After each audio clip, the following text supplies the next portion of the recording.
Don't forget to like the video, share your thoughts in the comments, and subscribe to stay updated with our latest stories.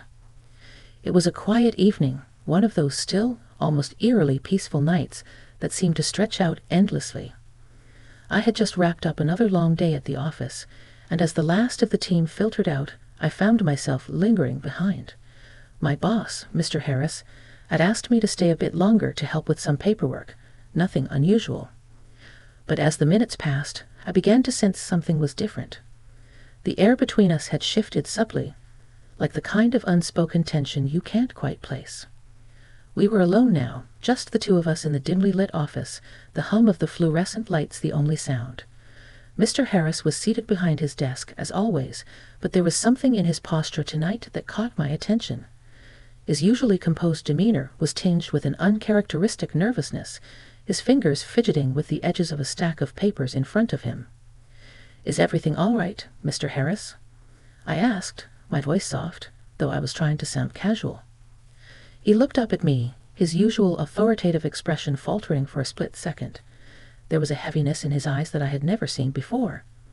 After a long pause, he sighed deeply, pushing the papers aside as if the weight of them no longer mattered. "I need to talk to you about something," he said, his voice quiet, almost hesitant.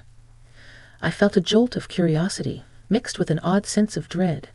This wasn't like him. Mr. Harris had always been so professional, so measured. What could he possibly have to say that would make him act this way? I nodded slowly, setting my own papers aside. "Of course, what's on your mind?" He took a deep breath, his eyes momentarily drifting to the window, as if searching for the right words. "I've been keeping something from you, something I've never told anyone before, and I think it's time you knew." I sat up straighter, my heart suddenly racing. My mind spun with possibilities. What could he possibly mean? My boss, the man who had always seemed so in control, was about to share a secret that clearly weighed on him. "Mr. Harris, you don't have to." I started, but he held up a hand, silencing me. "No, I do," he said firmly, but there was a vulnerability in his tone that surprised me. "It's something important, something that's been with me for years." I wasn't sure where this conversation was heading, but I could feel the gravity of the moment. It was like the world outside that office, the noise, the people, the busy hum of everyday life, had all faded away, leaving just the two of us in this heavy silence. There was a sense of intimacy in the air now, a closeness that felt almost surreal. It was like I was about to learn something that would change the way I saw him forever.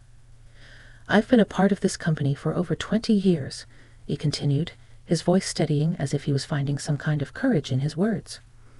"I've built a career here, made decisions, taken risks. But there's something from my past that I've kept hidden, something I thought would stay buried forever."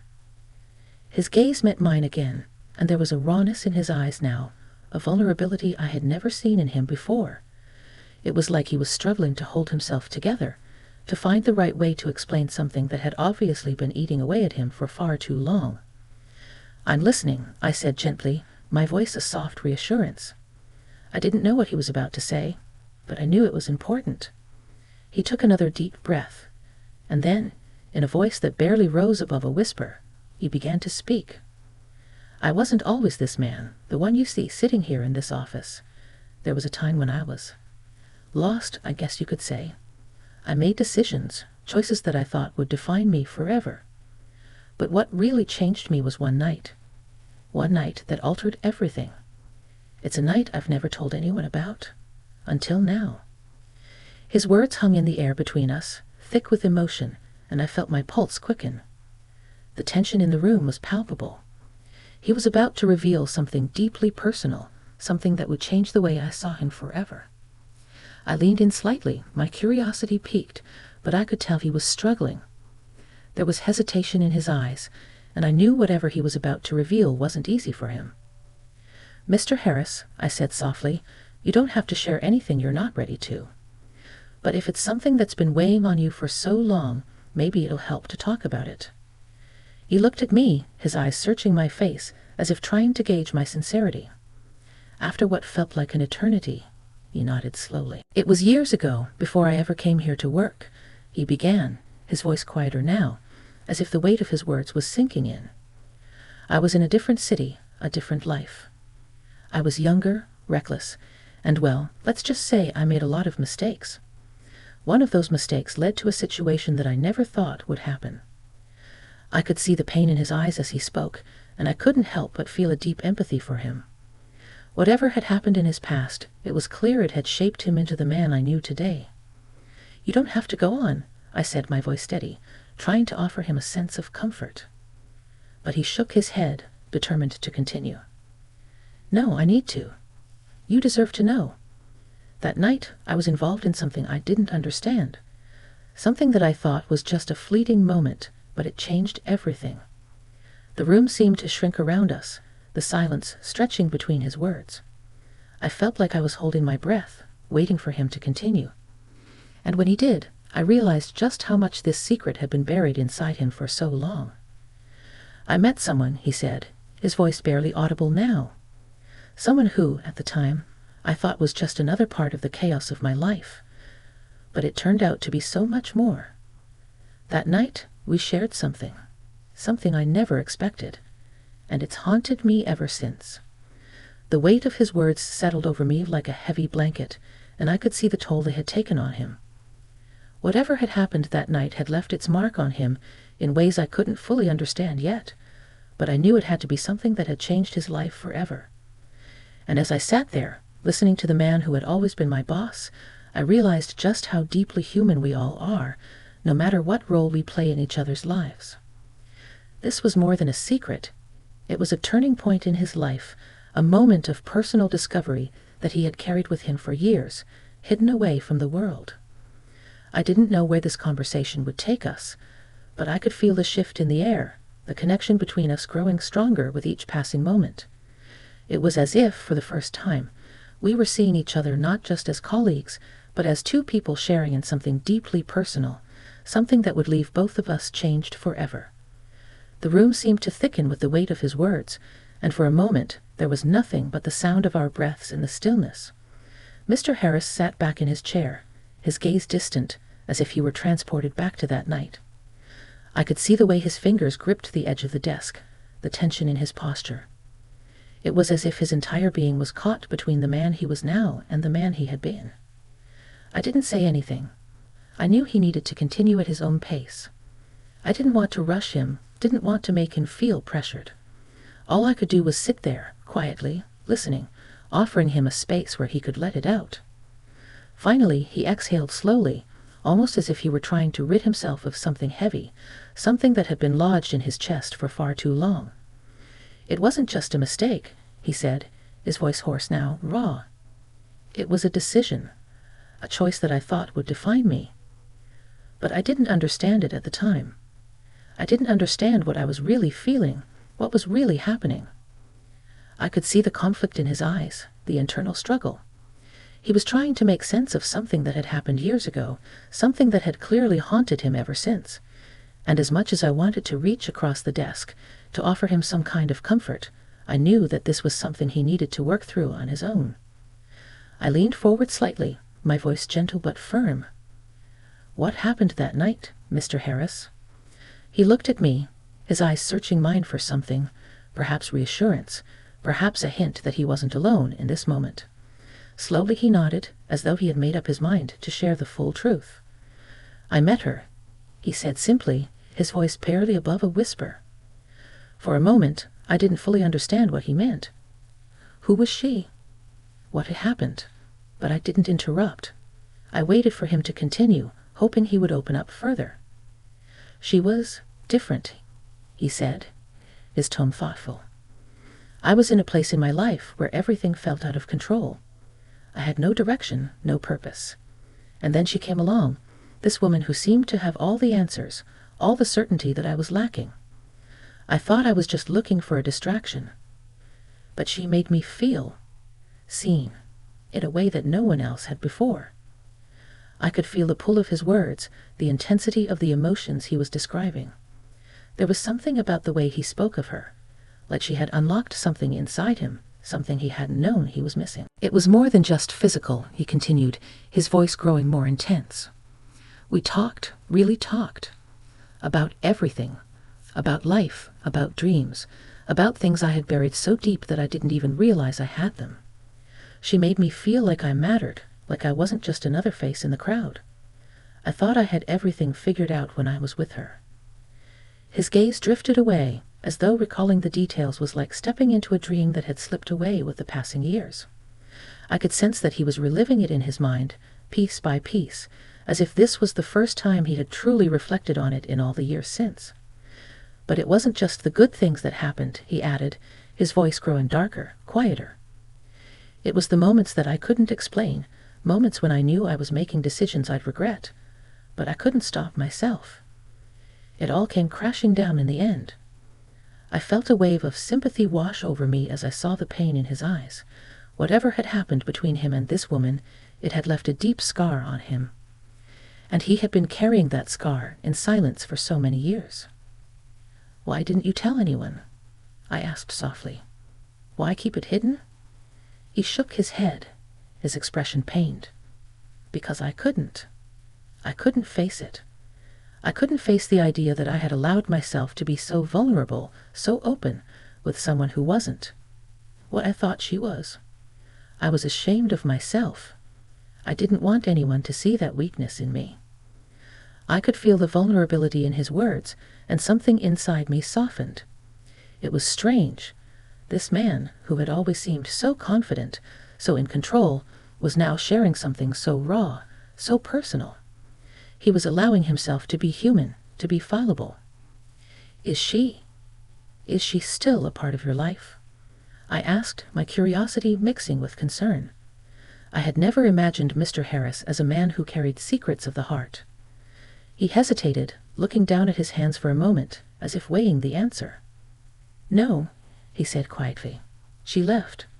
I think she knew I wasn't the man I had convinced myself I was. She saw through it, saw my weaknesses, and couldn't accept them. And I don't blame her. I wouldn't have accepted them either."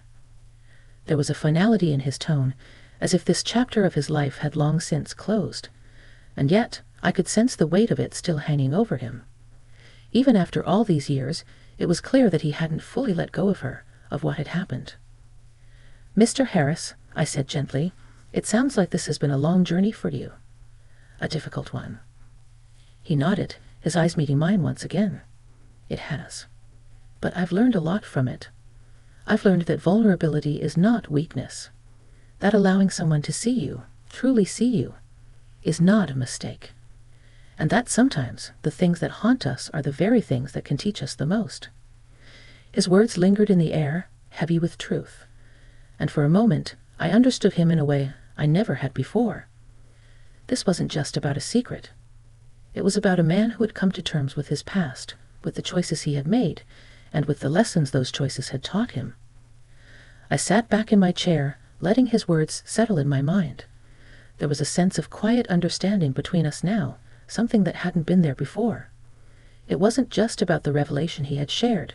It was about the connection we had built, the mutual respect that had grown between us in these few short moments. And as I looked at him, I saw something new in his eyes, not just the burden of his past, but a quiet strength, a resilience that came from embracing all of who he was, even the parts that he had tried to bury for so long. "We're all human," I said softly, my voice warm with empathy. "And sometimes our biggest lessons come from the mistakes we make, the things we wish we could undo." He gave me a small, almost imperceptible smile, a smile that held both gratitude and a sense of release. "I suppose that's true," he said, his voice calmer now, more at peace. The silence between us wasn't uncomfortable anymore. It was comfortable, reflective, like two people who had shared something deeply personal and had come to a mutual understanding. We sat there for a while, each of us lost in our thoughts, and as I looked at Mr. Harris, this man who had been my boss, my superior, my mentor, I realized that we were no longer just that. We were two people, both shaped by our pasts, both carrying our own secrets, our own lessons. And in that moment, I felt a deep sense of respect for him, not for the title he held, but for the man he had become, despite the struggles and the pain. The stillness between us lingered for a while longer, neither of us feeling the need to break the silence. It wasn't awkward, though. It was the kind of silence that only comes after a deep conversation, after a moment of emotional connection that leaves you both exhausted, yet strangely fulfilled. The kind of silence that says everything has been said, and now it's time to just sit with it. Mr. Harris leaned back in his chair, his fingers lightly drumming against the desk, as if he were trying to settle his thoughts. His gaze shifted from mine to the window, and I followed his eyes, noticing the soft glow of streetlights filtering through the blinds, casting shadows across the room. The world outside seemed so far away, and for the first time, I felt like I was seeing him not as my boss, but as a man, one who had lived, loved, and learned in ways I never could have imagined. "You know," he said, his voice low, breaking the silence, "I never thought I'd be talking about this to anyone, let alone my assistant. But you've made it easier. Maybe it's because you listened, really listened." I nodded, feeling a swell of warmth in my chest. I didn't say anything. I didn't need to. Sometimes just being present was all it took. It wasn't about offering solutions or advice. It was about acknowledging the pain, the vulnerability, and the humanity of the moment. He exhaled sharply, and I saw his expression soften, as though he were slowly beginning to let go of the weight he had carried for so long. I've spent most of my life building walls, keeping people at arm's length. It was easier that way. Less risk, less hurt. But I've realized that in doing that, I cut myself off from things I never even knew I needed. I didn't speak, I simply waited. There was something cathartic about the way he was letting it all out, like a dam breaking after years of holding back.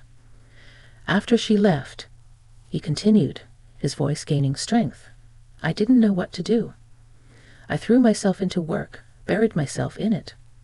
I figured if I focused on my career, if I focused on making something of myself, then I could drown out the emptiness that followed. But the truth was, no amount of success, no amount of accolades could fill that void." He stopped speaking for a moment, staring down at his hands again, as if seeing them for the first time in a long time. I could tell that he was processing everything he had shared. I had the sense that, until now, he had never fully acknowledged the impact of his past on his present. "I think I spent so many years trying to be the man I thought I should be," he said, his voice quieter now. "I thought that if I could control everything, if I could make sure everything was perfect, I could avoid the pain. But the truth is, perfection doesn't exist, and neither does control." It was as if a weight had been lifted from his shoulders, and I could almost see the lightness in him, the sense of release. In that moment, he didn't seem like the tough, no-nonsense boss I had always known. He seemed human, flawed, but full of life and experience. "I think the hardest part of all of this," he said, "is accepting that I'm not perfect. And that's okay. I've been trying to be something I'm not for so long that I've forgotten what it feels like to just be me." His voice faltered slightly, but he didn't look away. The vulnerability was there again, raw and unfiltered, and I could see the deep emotional struggle he had endured for so many years. It was a struggle that had made him who he was today, but it had also shaped him in ways he hadn't been able to understand until now. "You don't have to be perfect, Mr. Harris," I said softly, my words coming out before I could stop them. "None of us are. We're just trying to figure it out as we go." He looked at me, and for a brief moment I saw something in his eyes, something that resembled gratitude. He didn't say anything at first, but then he nodded, slowly, as though my words had struck a chord deep within him. "You're right," he murmured. "I've spent so long chasing perfection, I've forgotten what it means to be real. But maybe that's the lesson I was supposed to learn." The room felt different now, lighter, more open. The tension had dissolved, replaced by a quiet understanding between us. And although I had no idea where this conversation would lead, I knew that it had already changed something between us. For a long while, neither of us spoke. I could see that Mr. Harris was lost in thought, his mind working through the revelations he had just shared. And as I sat there, I realized that I, too, was reflecting on the significance of the moment. It was rare, so rare, to be invited into someone's world like this, to witness their most vulnerable moments. It was a privilege, one I didn't take lightly. Finally, he looked up at me, his eyes a little clearer than before. I've been holding on to so much for so long. Maybe it's time I let go. Maybe it's time I started living for myself instead of for everyone else's expectations." I smiled, not out of sympathy, but out of understanding. It's never too late to start. His lips curved into a small smile in return, but it was a smile that spoke volumes of acceptance, of growth, and of the realization that he had taken the first step toward healing. "I think you're right," he said, his voice steadier now. "I think it's time I started living for me." We sat there for a few more minutes, the silence comfortable and peaceful. The night had deepened outside, and the soft hum of the office building seemed to fade into the background as we both reflected on what had just transpired. It wasn't just a conversation anymore. It had become something more, an exchange of truths, a shared understanding. And as I stood up to leave, I felt a sense of calm wash over me. I wasn't just walking out of that office as his assistant. I was walking out as someone who had shared in a deeply human moment with him, someone who had witnessed his journey and his growth.